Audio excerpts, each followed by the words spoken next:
All righty, talkback time. Wild Wolves, Wolves Wild, and a Northern Fire prize package tied to it. Yeah. If you missed the promotion of said prize, said booty to be delivered a little later via the swag, here's what it is. What is it? Yeah, it's a Talker Tuesday that was kind of moved to a Friday, and it's the perfect time for it really into the weekend as we got this mildly overlapping playoff doubleheader. Mañana, Wolves at 2:30, Wild and Stars around 4:30. And Northern Fire wants to put a $25 gift card into the hands or maybe into the email inbox of one of you supplying talkbacks. So talkbacks on the Wild, talkbacks on the Wolves. We hit it hard during the first hour. We want to hear from you over the next couple. And one of you with your talkback today is going to get a $25 gift card to Northern Fire Grilling and Barbecue Supply in Minnetonka, right off 62 on Shady Oak. And it's a beautiful place to be. Let's play some actual talkbacks while we're at it. All from Lakeville here, PA. I think the key to this series is that we've got a healthy Erickson Eck and our decor. With those guys in the lineup, we're going to the cup. The going to the cup portion of the equation, I mean, that's ballyhooed. I mean, that definitely is casting your gaze the way past a formidable foe that has beaten you twice in the postseason within the last decade. Now, granted, there were, other players that were involved in that, like Tyler Sagan is still on the Stars, but he's hurt and he's out. I don't think Jamie Benn's playing either. So I understand that, and I respect that, and I respect the Dallas Stars. But I also respect what Las Vegas does when it lays series odds, because like the lemming, the square is going to look at it like, let's see, this team hasn't won a postseason series in 10 years. This team's best blue liner is sick and might not play game one. This team has home ice advantage, the one deep in the heart of Texas. And this team was down 3-1 against the Wild and stormed by them and won the game rather handily just a couple of Thursdays ago. And I only got to put up 120 of my dollars to win 100 of your dollars? I always love that one. That's where the guy on the other side of the ticket delivering situation says, yeah, those are the odds. And I mean, I can push this button if you want until all of the city of Dallas runs out of paper. I always love that one. If you just want to, and we got more trees too, so we can print more paper. So just go ahead, just have at it. Yeah, those are the odds, and they're not changing. Because the DraftKings, FanDuel, Vegas, just all these bits, they're not into losing money. So those are the odds with power rankings involved, injuries and stuff like that involved, and it's basically a pick'em series with Jules Erickson Ek compared to the centerman for the Dallas Stars. Well, that's, even with Rupe Hintz down for some or a fair amount of the series, he's the centerman. He's the second line centerman for the Dallas Stars. The nationwide, or really continent wide, because you get a lot of this from Canada, the Stars supposedly have a big advantage up the middle with Faxa as their fourth line center, Duchesne, their third line center, Wyatt Johnston, their first line centerman, working with the likes of Rantanen and Robertson. Okay. I mean, percentages and face-off percentages and high slot goals and high danger chances and exclusive suppression percentage point rates or whatever they're called. I always love that one. Yeah. That can sway the way of the Stars, but let's play the games. And Erickson Ek is healthy and he's a bulldog. And he's one of the best two-way players in the NHL. That's a nice wild card. We'll take our chances. Yeah, we certainly will. Hey, let me hit you with this. So I was looking at FanDuel while you were talking about those odds. Mm-hmm. What about this? So a little prop. Series player 4 or more goals in the series. Mm-hmm. Plus 165 for Kirill. Mm-hmm. Would you go 3-1 on Boldy? 4 goals in this series? The thing is Robertson's in there at plus 2.5. I think, like the last time these teams met, just personally speaking, obviously doesn't mean it's going to work out this way. So, but I like to handicap. And I like to look at the minutia and the tedium and the talkers and things like that. The last game, what was the final score? 6-3? Against Dallas? Yeah. 5-4. 5-4, thank you. Yeah. 9 goals scored. Well, into that game, I felt I made 2 touts that week. You can take the Memphis Grizzlies plus 23.5 against the Denver Nuggets. That's embarrassingly absurd. And you do it every time, whether you win or lose. Denver won by 19. We scooped. The second tout was the Wild is going to beat Dallas this Thursday night because of what the Stars just don't care as much about home ice advantage as the Wild do. And the Stars were down a player, then they lost Heiskanen during the game. And I just loved how the Wild was playing. And I didn't necessarily like how Dallas was playing. And we jumped them 3-1. And metaphorically speaking, I'm like, we're in money. Well, then they blew by us like we were tied to a post and we lost 5-4. Wow. So I think that game is an outlier compared to the previous game, that Saturday. The 2-1 OT. Where it was 2-1. Yeah. So I don't like overs on goals scored by anybody in this series because I think a majority of the games are going to be of the lower scoring variety. Now, just because I think the games will be underwhelming doesn't mean every single game is going to be 2-1, 3-2. And by the way, if they start Bus and he blows up, we got a major problem because that game will probably go over. But then you're going to have players. See, that's a distraction. It's like if and or when you start Bus, the players can say all they want that, yes, we believe in him. Of course they do. Yeah. He's their dog. But they know in the back of their minds, the last 6 we've been out here with this guy, we've had major problems. And, oh, wow, what happened? It's happening again. Wow. It's happening again. We talked about this. You see, a cynical Wild fan would, if they're down on the bus, you can get 3-1 on Wyatt and Mikko.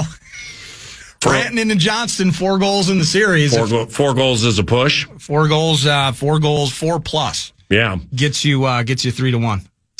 In that scenario, I would lean Rantanen. Yeah.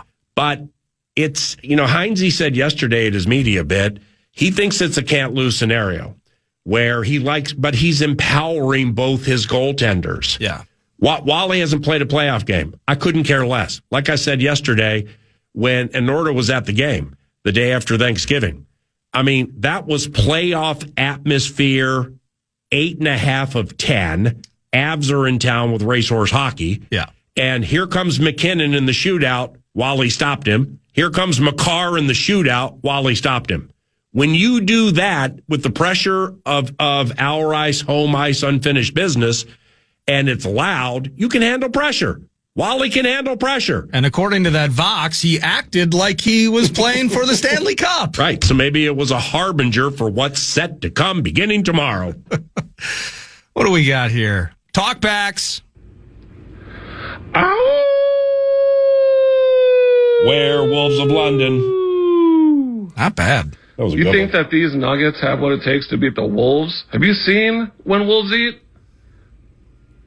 Nuggets got nothing on us. We have all the better athletes. We're going to go and take the ball, take it to the rack, no rim protection. Wolves in 6. Let's go, PA. Let's go, Nordo. Let's Wolves go. in 6. Rod, that no rim protection bit, that's an elite talker. Because, I mean, Rudy Gobert, Jaden McDaniels to a certain extent, Rudy Gobert is one of the best rim protectors in the history of the NBA. Joker is one of the best players in the history of the NBA, but he's never going to be known for his rim protecting, weak side switching, block shot acumen or chops. So you beat him off the dribble, you get to the basket, put him in foul trouble. I like that take a lot. I do believe the Wolves have the better players. If you go 1 through 9, or 1 through 8, I absolutely like the Wolves players more than. Okay, now if we're going to draft them, if we're just going to lay them out and draft them, yeah, I'm taking Joker first. But then after that, I'm taking Edwards. I'm taking Gobert before Jamal Murray because of the unicorn he is defensively. Then I'm taking Murray, but then I'm taking Randall, and then McDaniels and Gordon should be a push in this series. But then you get to the bench with Bones, the former Nugget, and Ayu Dosunmu. I like our bench better than theirs with Peyton Watson down. Brown and DiVincenzo will push. I like our roster better. Morning, guys. Ryan here. Morning. I wanted to talk about Johan Berenger. Played against Jokic earlier this season. Played solid minutes. I think we're going to see him for maybe 5 to 8 minutes a game this series. Well, with that being said, Johan Berenger ain't going to have a heyday. David Adelman screaming, Mayday, Mayday, Wolves in 5. Oh, my man came up with a rhyme. Well, there once was a center named Joker, and people decided to poker. Oh, we'll stop right there. Berenger getting minutes in this series in meaningful games. I don't know. And that's not an affront on what his progress looks like now or where he'll be, at ages 20, 21, 22, 23, 24, and 25. Yeah. I just like, from whom do you pull minutes? Because Naz Reid knows what this heat feels like. Rudy knows what this heat feels like. So does McDaniels. In a tight game, in a relatively close game. Yeah, but you know what? I mean, maybe with extra time to think about it, maybe Finchie has au revoir packages. Maybe he has some Berenger packages where he plays, 2-3 minute stretches and bugs Joker. I don't know. Copyright Dan Cole, the common man. Rudy and Berenger on the court at the same time? No, thank you. You talk about a slow team. Holy cow.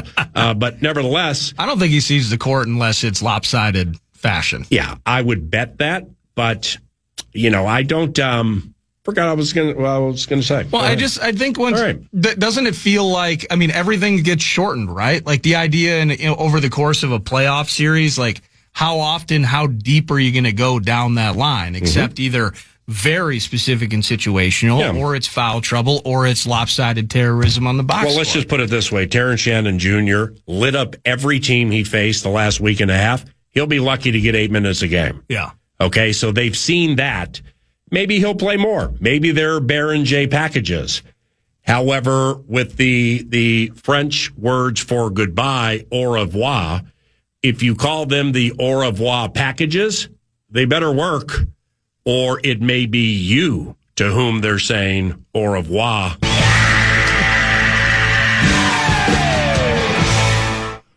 Hey, PA. Hey, Nordo.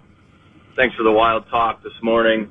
Just want to say my concerns are the goaltending. Oh, come on. Because I think we're going to start Gus, and he's going to struggle the first game. And second, this team has blown just about every lead they've had in the last 2 months, so that's a big concern as well. We cannot play with the lead for some reason. They have to fix that. You gotta. If Bus starts game one, and can you get into the Laron? Okay. What's the Laron? Well, it's the Prophet. Go to songs, find Paul Simon. It's the one with jump on the bus, Gus. Oh, yeah. Make a new plan, Stan. Try to be coy, Roy. Just listen to me. We will. If Bus starts game one and goes lights out and we win, a parody is required on Monday. And it'll be, I don't know if it's like Gus was, like, I don't know. You're great at doing things like that, but it would be to this song. What's the name of the song? That's a great question. Okay. It's probably, let me see. Is it 50 Ways to Leave There Your you go. Lover? Thank you. Okay. Yeah, 50 Ways to Lose a Series. We jumped on the bus. We jumped on the Gus bus. Should have used Lee. Wow, this thing might now. Maybe win or lose, I have to do it. No, now I'm rooting for us to lose. No, for the parody. I'm just kidding. Come on. Yeah, that's what it is. 50 Ways to Leave Your 50 Ways to leave your lover. Excuse me. 50 Ways to Lose a Series. On the bus, Gus. We hopped on the bus, Gus. We We should have been coy, Roy. We should have used Wally. Oh, it's unbelievable. Yeah, no, it writes itself. The one thing from that talkback, though, and I've mentioned it a couple times as well, and I get it. We get overtime. It's not 3-on-3. We get a chance. All the right people, all on the ice at the same time to figure it out, what we consider to be the right way in the postseason. But the fact that we had put ourselves in a spot where we needed the extra frame so many times. Yeah. It was 21, 22 times right around Christmas. Like, whoa, are we setting a freaking record here of OT shootout affairs? Hopefully we can see that starting even tomorrow if we find our way to a 2-goal lead. I know Gorg says it's the most dangerous lead in hockey. It really is. But the fact we have to close out some of these games. And you got to have the faith at this time of the year that you're going to do it. Well, I mean, no, you choose to have that faith. Yeah, I choose. But with it comes fair analysis. And I just think it's been a problem this year. It's been a season-long problem. It's a common thread. But what's most recent on the past performances? Now, I mean, you could be like, past performances are not indicative of future results. Well, sure they are. That's why they're past performances via analysis that help you handicap how you think the next thing will go. So there can be 10 analytical points, the tedium off which we play, and of course, all 10 are not going to come to fruition. But if the wrong 3 come to fruition, then you lose. Yeah. And what you've said has been a common thread the entire season, but the last race on the past performance is case in point. We're kicking the bleep out of them 3-1. Yeah. Then there was that weird deal where they're on a power play. They get a goal, which means power play supposed to be over. Oh, was it Cameron or something? It was like his first NHL goal. But during the course of it, we did something to put them back on the power play. And they went bang, bang. And then the game was tied. So it was just a tidal wave of tedium. But we were elite hockey minds remember the game. We were going 2-1, winning 3-1, and the prediction that I laid out there was going to be elite, and they were going to run away and hide, but they didn't. You're not a peacocker, but you might have just, there might have been a self-satisfying sniff involved in calling that one if it had gone the right way. After telling people Memphis would cover a point spread, I mean, hitting that, Charch would have tweeted about that for 2.5 years. You kidding me? No, I would have peacocked, but it wouldn't have been on the radio. But instead, you lost your money on the Wild, and I felt bad. Yeah, I felt terrible. The host said it. What was I supposed to do? The producer bets on the host touts. I gave 1.5 plus 190, and what happened? It's the puck line, Micheletti. It's the puck line. This is Sean from Maple Grove. Call it messaging to the greatest radio program in the nation, maybe the whole world, the whole planet. Maybe you call him Victor Tarasenko because he's going to be Victory Vladimir Tarasenko. Victory Tarasenko. Oh, man.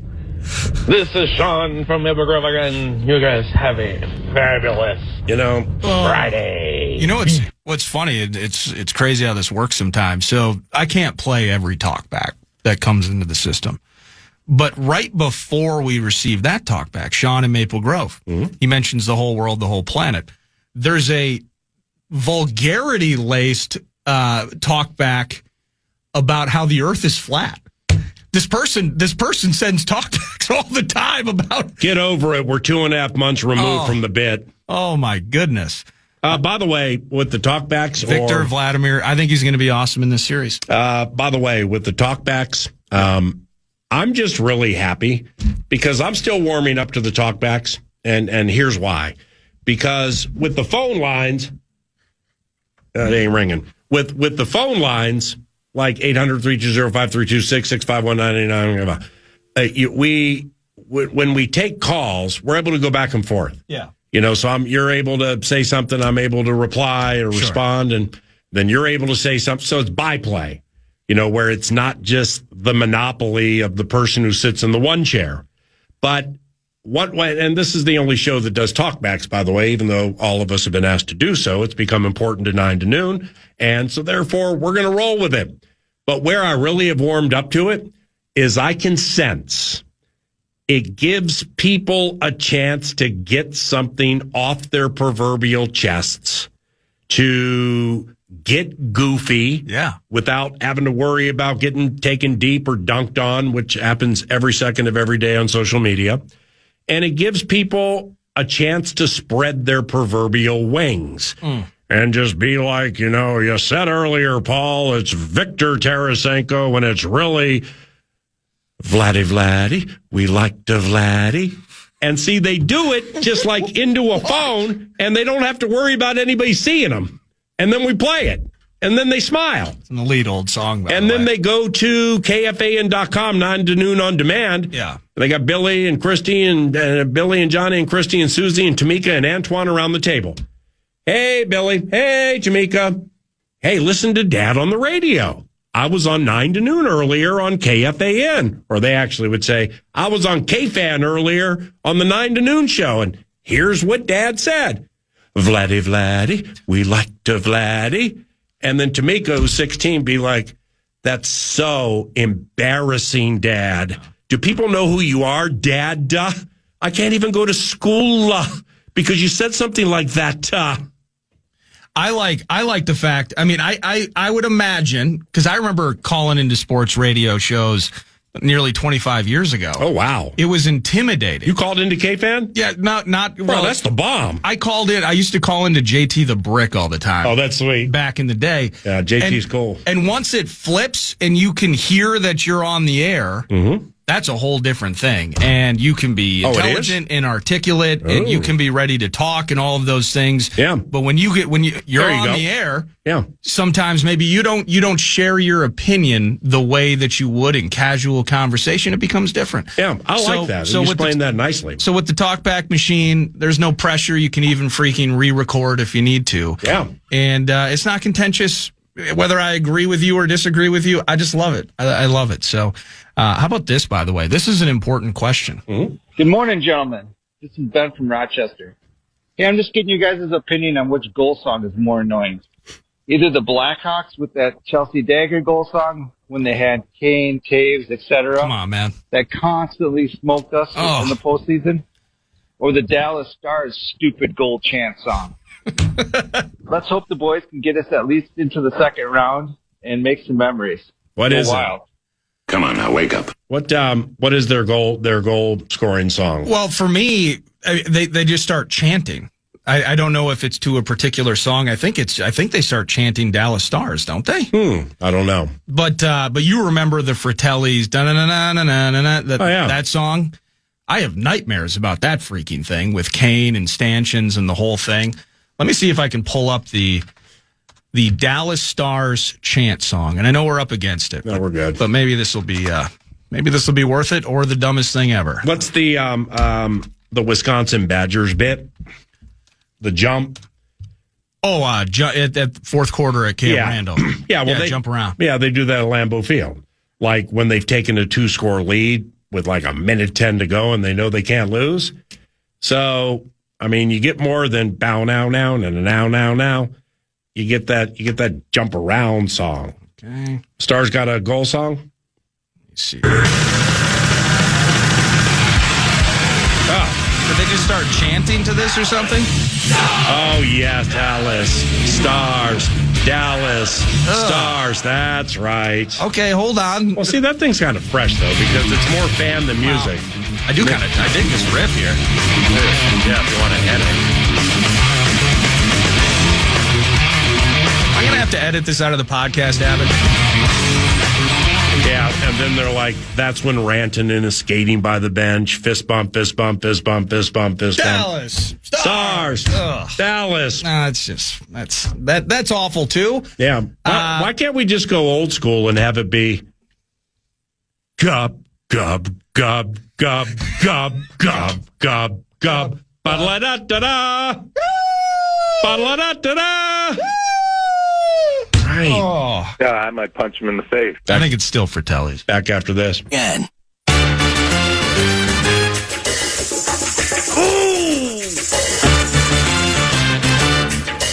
You homer! Oh, good. Hey, BK, it's Paul Allen. How you been? Good, buddy. How's my man BK, Brandon Krisztal at BK Sports, via X, host and a reporter, plus much more for Guerrilla Sports. You can learn more about that via X also. For those who may have missed our confab last time, what exactly is Guerrilla Sports? It's a digital sports platform covering all the teams in the Rocky Mountain region, although we're not covering the Rapids, and that doesn't really matter except for that Lionel Messi's supposed to be here tomorrow. He doesn't play in cold weather, so he may not play because we're getting a little random snow tonight. It's April in Denver. We got no snow during ski season, so why wouldn't we get some snow? And 60,000 people that'll be at Empower Field at Mile High where the Broncos call home. I'll say this. We're not going to spend much more than 10 more seconds on this. The Rapids were smart because they know Messi doesn't typically play in cold weather. They dubbed it as the 30th anniversary game of their proud franchise. And so that way some of their legends like Marcelo Balboa will come back. And if Messi chooses not to play or doesn't even get on a plane today in South Florida, they'll be fine. That game's going on at the exact same time as the Nuggets and Timberwolves. It's a 2:30 kickoff there. And just down the road, right when you get done with the Nuggets game, if you're in town, if you got any T-Wolves fans that are making this trip to catch games 1 and 2 or that already live out here, you can then head over to Coors Field and check out the world champion Dodgers in town. They've got a 4-gamer with the Rockies, who are back to almost being a major league team again. But their 4-game series starts tonight. Were you on the scheduling sweat the way we were back here for a little bit? Like, I know the Avs play the Kings Sunday. I think that might be 1:00 Mile Get High City time. Yep. Yeah. Yep. And you got the Nugs and the Wolves tomorrow, right around 2:30 us, 1:30 you. But were you on that sweat? Oh, and like, how many games overlap Nuggets and Avs? Well, because they're both higher seeds, and obviously the Avs are the top seed in not only the West, but in the playoffs, winning the President's Trophy, which we know hasn't been good luck for anybody the last 15 years. But they're going to have to alternate home games too, because like the Lakers are a 4 seed, and the Kings being the 8 seed, they'll be on the road at different times for the most part. It gets a little wonky as you get into, if there's a game 5, 6, and 7. But it is 4 straight days here at Ball Arena where it will be Nuggets Monday, Wednesday, Avalanche Sunday, Tuesday. And obviously folks around here are hoping that that's not only an issue in the early part of these playoffs, but, throughout the rest of this first round if the series go long, but then into the latter rounds, and that we get both teams playing in a championship series and perhaps, as we keep talking about around here, a double parade. The good thing that you guys have there in Minnesota is that the Wild and T-Wolves don't share a building, so there's a little less of that headache. So they, so around the Rocky Mountain region, you say, they're talking about a double parade. It's just that easy with the Nuggets and the Avalanche, right? As you and I both know, it's not that easy, but obviously they both have championship pedigrees, championship cores, and the key players from those teams are not only available, but not only here, but available and mostly healthy. If we're going to look at the Nuggets, Aaron Gordon, he's been dealing with nagging injuries for the last couple of years. It certainly affected him in the playoffs and all last year. And he didn't play as many games as he would have liked in the regular season, but he's been healthy down the stretch, and they put him on the shelf in the last couple of games, not for recovery, but just for safety, I guess. Kind of bubble wrapped him to make sure that he's as close to 100% as he can be at this point of his career. And so, but when you got Aaron Gordon back in the mix, it just changes the way they approach everything defensively. And Nikola Jokic certainly playing at an all-world level, even if he's not going to be the MVP, had a historic season for a 6th straight year. And obviously Jamal Murray has played his best basketball, making his first All-Star team and really carrying the team. You could argue that in a lot of ways, he's the team MVP, even if Joker is closer to a league MVP, which I think he's going to finish 2nd or 3rd. The one thing they're missing, though, PA, it's looking like, and I've checked it now, I saw the reporting, and I asked somebody very much in the know, it's looking like Peyton Watson is not only going to miss, game 1, although David Adelman said they hope he's available. He may miss this entire round 1 is the way it's looking. I think that reporting's pretty spot on with where they're projecting Peyton Watson's availability. And the reason that's an issue, I don't think I'm not saying they're not worried about the Timberwolves. They should be. But the Nuggets are also looking at it as if they can get by the Timberwolves, they're going to have a dogfight with the Spurs. And you saw that game a couple weeks ago. Hopefully, if any of your NBA fans caught it on that Saturday afternoon, just a few weeks back, the same day as the Final Four. They played that game earlier in the day on, I think it was Amazon Prime. It was a game of the year, not just around here, but in the NBA with the Nugs and Spurs and Wemby and Joker battling. So to not have Peyton Watson available now just kind of cuts into your depth in terms of looking forward if they can get past the T-Wolves. All right, so with Jokic, with beloved Joker, Murray, Aaron Gordon, all right? Then you got Anthony Edwards, let's say Julius Randle, and Rudy Gobert. So let's push those three. Like maybe it's 55% one side, 45% the other, whatever. After that, without Watson, and then with Jaden McDaniels and what the Wolves have compared to what the Nuggets have, I think the Wolves have better players overall, up and down. Do you disagree? Well, I certainly have liked their depth in the past. Definitely a couple of years ago, when I was lucky enough to see a couple times for that 7-gamer that the Timberwolves obviously ended up winning on their way to the Western Conference Finals. Their depth was, it wasn't to OKC's level, but it felt like there was a relentlessness with that second unit with what Naz Reid was giving them and the guards off the bench. But I'm drawing a blank, the Canadian kid, Nickeil Alexander-Walker. Yeah, he was dope. Nickeil Alexander-Walker. Right. He's no longer around. I'm not going to fight you too much on it, although I will mention that, and I didn't know this until I saw it, but the Nuggets do have maybe a bit of a secret weapon, and he's not that much of a secret, but I guess Tim Hardaway Jr. has had his fair share of success against the Timberwolves, and they have that dude coming off the bench, and he would have set the career single season mark for a Nuggets player for threes had Jamal Murray not made 20 or 30 more, but he passed Michael Porter Jr.'s record, did Tim Hardaway Jr. It was after Murray had already kind of shot past it too, but he also would have had the single season mark. And so he's somebody that they haven't had in the past. They haven't used Valanciunas very much. I don't know how much they will in the series, but maybe to take up minutes, Valanciunas gets more time also to save Aaron Gordon from having to play too much backup center when Joker's not on the court. And so I think that's a big key. But Bruce Brown hasn't looked like the Bruce Brown that helped him in the championship. I'm not saying that he's played poorly, but he just hasn't been that same player now 4 years later. And so beyond that, even though David Adelman isn't Michael Malone, who we know didn't trust his bench much, certainly didn't trust young guys, they're not really expecting much from Julian Strawther, their first-round pick from a couple years ago. So, yeah, I'll give you that. And Christian Brown, too. My fellow Jayhawk, he got that big contract and then immediately got hurt. And he's never been hurt in his entire career. But just a few games into the year, he gets banged up and was fighting through it all year. And now he thinks he's close to 100%, but he's dealing with the back issue that is also new, that wasn't even what was bothering him early in the year. Early in the year was lower leg. So I think that, all of it is concerning, but they do like the moves they've made, and maybe Bruce Brown can return to that form because now it's playoff time. All right. Well, with Tim Hardaway Jr., now BK with Guerrilla Sports was at Media Availability Day. At BK Sports via X, at BK Sports. I would follow it specifically during BK Denver Sports. BK Denver Thank you. BK Denver Sports. BK Denver Sports. At BK Denver Sports. I would follow it specifically during this series. This is where I found this, and I mentioned it earlier.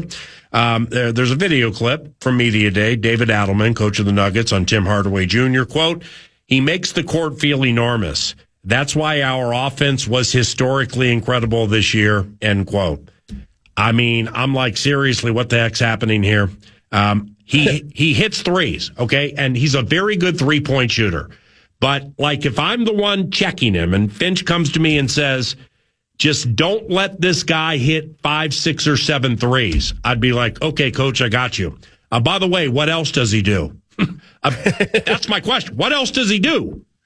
Yeah, no, I think that's a fair question. I pulled up his game log against the T-Wolves, and obviously some big games stand up. But just in the 4 games this year, obviously the Nuggets won 3 of them, 17, 19, 23, and 20. If you're getting that from, a 6-man of the year candidate, and I know he and Naz Reid are going to be high in that voting. He had 20 last year in one of the games, but he only had 7 in one of the games when he was there with the trade. But he had 32 for the Mavs one time. He had 21, 28. He had a 39-gamer points.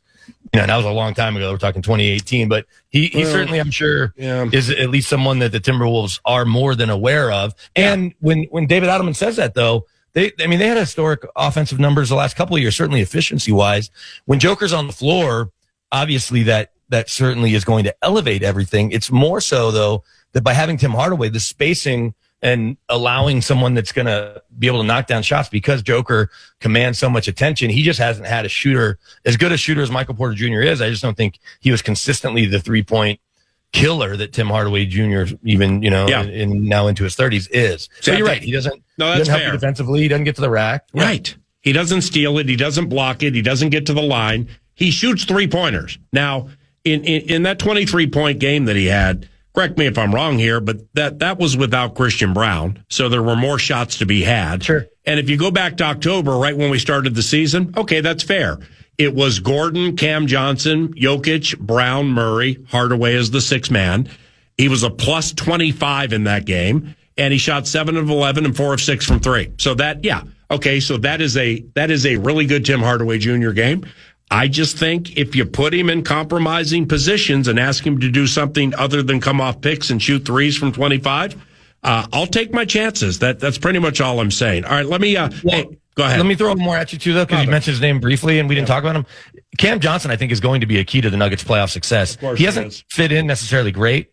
I think they're going to need more from him, like they did get in that game against the Spurs, some huge shots and some stops, or else they aren't going to go very far. Yeah, we'll see. I mean, okay. I mean, Cam Johnson has caught fire, the last 3 weeks, maybe to a month after that trade? Yeah, he's picked a good time to play his best basketball, and I think it may just be they haven't played very many games together as starters. Yeah, Jaden McDaniel. Yeah. All right. Anyway, Brandon Krisztal at BK Denver Sports.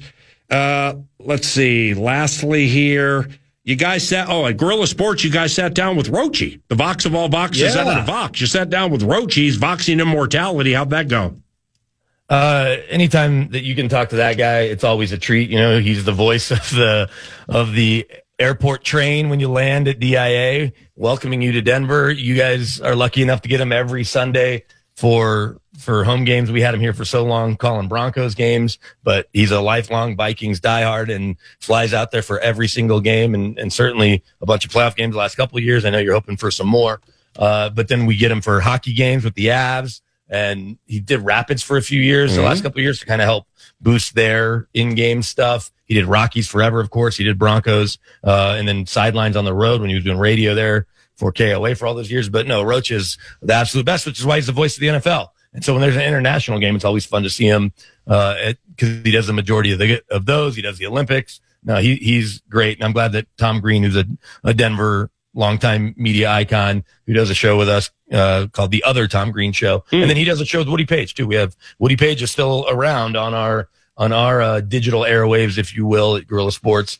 But Tom Green sat down with Alan Roach. And, I implore any Vikings fan to check that out because, he talks about his favorite team. Brandon Krisztal, you're fantastic. At BK Denver Sports is the follow on X. And we'll probably call you next week, okay? Okay, hopefully we've got a fun series to talk about and not a quick one either way. All right, see you, bud. Thanks. Back after that. News to Nord brought to you by The Casino at Canterbury Park, CanterburyPark.com. Feeling the felt all year round. Poker, blackjack, table games, live racing, late May, Derby Day party, big hats and mint juleps, music festivals, expos. They do it all. CanterburyPark.com is a spot to go. Now, we were asking for talkbacks and Wolves and Wild related prescient conversation pieces into the weekend, but I did get one of these.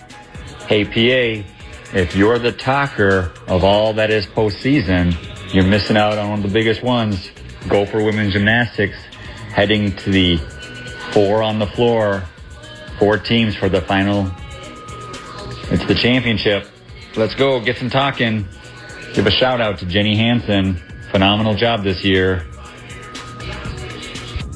Well, thank you for the talk back, and shout out indeed to Coach Jenny Hansen as Gophers Gymnastics advances to the NCAA final for the first time in the program's history.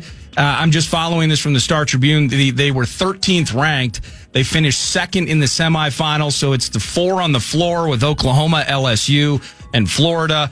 You heard Jenny Hansen as the coach bringing the squad down there. And additionally, there was I'm trying to find it here, Brooklyn Rowray won an individual title on beam, and she joins Marie Roethlisberger, who won a 1990 national title on bars, only Gophers with individual NCAA titles. And again, congratulations to Gophers Gymnastics. They are headed to the 4 on the floor.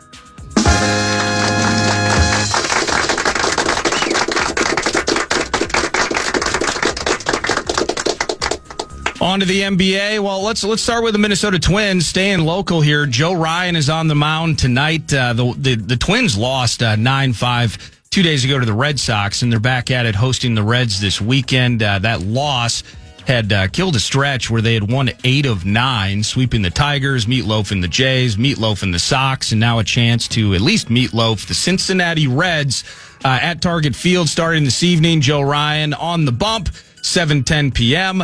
To the NBA, we got play-in games this evening. Oh, so very exciting. Of course, it's on Prime Video, so sign up for that real quick while you can. It's Hornets and Magic for the 8th seed in the East. They get the chance to play the Detroit Pistons. And then on the Western side, the Dubs and Suns tonight for the 8th spot, the chance to get beaten by, play the 1-seeded Thunder in the NBA. And then on the NHL side, we were sweating, hey, when's game 1 for our favorite team? We found that out yesterday, of course, 4:30 mañana. But other games had come to a conclusion last evening, finalizing the playoff slate. It'll be the 2-seeded Oilers hosting the 3-seeded Ducks. It'll be Avs and Kings, Golden Knights, and the Utah Mammoth. On the west side, Sabres and Bruins, Lightning and Canadiens, Hurricanes and Sens, Penguins and Flyers in the East. Looking forward to that. And, of course, you're home for Wild Hockey. It's going to be get on the Guzz bus, hopefully for a good reason on Monday morning with Game 2 on the horizon Monday evening, following post-Wolves Game 1 as well. Hopefully 1-0 partying on a Monday, 9 to noon. Now, when we return, Minnesota native, Nebraska Cornhuskers running back Emmett Johnson, a draft pick in next week's NFL draft. He's in studio next. You'll be able to listen and watch. More details on that around the corner, 9 to noon.